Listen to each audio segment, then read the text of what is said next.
Hello everyone, in this short video I will explain you proportional tax.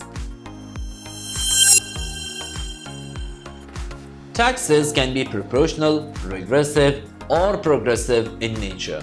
In this short video I will discuss with you proportional tax.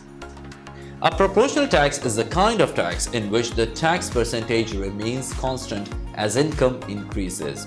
In other words, the percentage of tax does not increase as the income of the taxpayer increases. A proportional tax, also referred to as flat tax. It is a tax in which the percentage of tax taken from the person's income remains the same, regardless of how much money he or she earns. Let me give you an example here.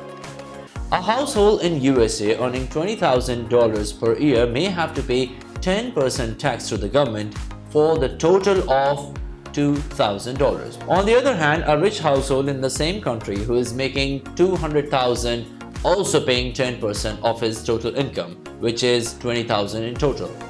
This is an example of proportional tax. There is a difference in total value, but the proportional burden is the same on the rich household as it is on the poor household. Now let's discuss some in favor and some against arguments over proportional tax. Some people support the proportional tax. They argue that an equal tax rate across the border is the fairest system ever.